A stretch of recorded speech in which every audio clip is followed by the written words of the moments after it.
Bonjour Emmanuel et bonjour à tous. Nous sommes à mi-chemin entre Sartène et Rocapine, la vallée de l'Ortol, avec derrière nous Orazie, un lieu que l'on a tous traversé sans vraiment jamais s'y arrêter. Et pourtant, c'est d'ici que va partir notre balade de cette semaine, car pour Nicolas Strombogne, c'est ici que tout a commencé. Il nous attend dans sa vigne. Nicolas Strombogne, bonjour. Yann, bienvenue. Merci de nous recevoir chez toi. Je disais Orazie, cette vigne, ce lieu, c'est toute ton enfance. Ça c'est une partie de mon histoire. C'est une vigne à laquelle je suis très attaché. C'est une vigne pré-phylloxérique. Alors explique-nous ce terme. Pré-phylloxérique, dans les années 1880, le phylloxéra a dévasté le vignoble français. L'entière vignoble français, et il y a une dizaine de vignes qui ont subsisté. Pourquoi? Qui sont recensées parce que ce sont des vignes qui sont plantées sur des arènes granitiques, c'est du sable ça en fait. Donc ça les a protégées, ouais, ça les a protégées de la maladie. Et donc on a la chance, si tu veux, d'avoir dans cette vigne une partie du patrimoine corse, des vieux cépages corses, donc qui sont des cépages qui sont uniques au monde. C'est ici que ton aventure avec le vin, avec la vigne a commencé. Comment ça se passait à l'époque? À l'époque, tu vois, là, il fallait piocher. Il fallait enlever les pierres, il fallait tailler. Donc quand tu es gamin, tu te tapes le décavaillonnage, la taille, la pioche, enfin voilà. Tu descendais jusqu'à la plage pour vendre le vin aux Allemands. On descendait vendre le vin à la plage aux Allemands. Donc mon grand-oncle faisait le vin ici, dans cette petite vigne. Il faisait une petite piquette. Aujourd'hui, c'est Yves Canarel qui vinifie ce très beau terroir. Il en fait une bouteille qui est remarquable du reste. Et donc à l'époque, on n'avait pas cette qualité de vin, bien entendu. Et on descendait trouver commerce avec les Allemands, avec les nudistes allemands. Et finalement, tu commences tes études. Un petit peu de rejet justement de cette vigne parce que tu as envie de voir autre chose. Tu te lances dans le commerce et l'informatique. Oui, quand tu es gamin et que tu pioches pendant que les autres s'amusent, si tu veux, tu as envie d'aller voir ailleurs quand tu en as la possibilité. La vigne, c'est bon, voilà. Et finalement, bizarrement, chasser le naturel, il revient en galop. Quand tu commences ton activité professionnelle, tu es pris dans une société à Bastia, du vin.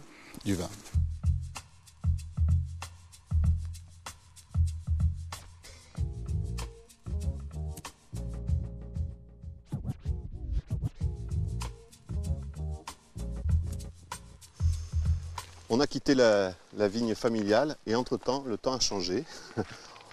Tu nous as emmenés où? On est toujours dans la vallée, juste derrière la colline.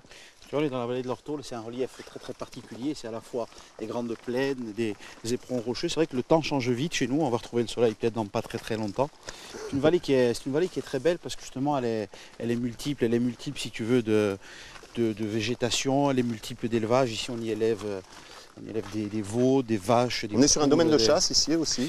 Là on est également, donc on est dans le bas de la vallée d'Ortol, on est sur le domaine de Murtoli, on est le domaine de Paul Canarel. Là on y élève tout ce qui est végétal et animal. Alors il y a vaches, brebis, il y a eu des chèvres aussi. Il y a eu des chèvres bien sûr. Si tu veux, la vallée de l'Ortol c'était le jardin d'Éden de la Corse, c'était l'origine étymologique, c'était le grand jardin. Et dans cette vallée, c'est un concentré un petit peu de tout ce qu'on peut faire en Corse, tu vois. C'est ici que tu as passé toute ton enfance. Tu es venu en vélo, à cheval, à pied.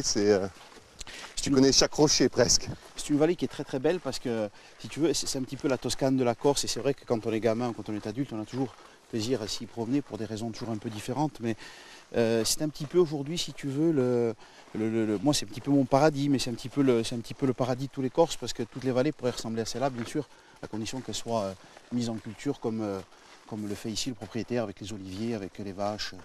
Là, le lion de Rocapine. Le lion de Rocapine, on ne le voit pas de l'autre côté. L'Homo di Cagne. Avec la falaise griffée par les sorcières. La falaise griffée par les sorcières. Comme ça que tu la voyais quand tu étais petit. Paysage très torturé, c'est pour ça que ça alterne vent-soleil, c'est pour ça que la culture maraîchère y est intéressante parce qu'on y trouve des climats très différents et ça tempère et ça donne beaucoup de goût et de saveur aux aliments. Alors, le lion, l'Homo di Cagne, la vallée cultivée et un petit rocher qui est juste là au-dessus sur lequel on va finir cette rencontre si tu veux bien. Allez.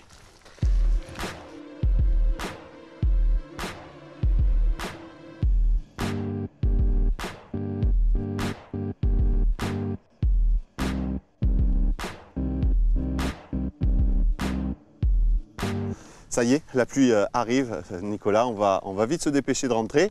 Juste avant, derrière nous, cette vallée, ce domaine, Tu l'as choisi parce que c'est ta région, mais pas seulement. Non, je trouve que c'est un très très beau modèle d'intégration. Il agrège à la fois, si tu veux, tous les corps de métiers agricoles, hein, l'élevage, la production de végétaux, et puis à la fois une industrie hôtelière de très très haut de gamme, et à la fois dans une discrétion absolue. Donc c'est l'accueil, c'est à la fois la transformation.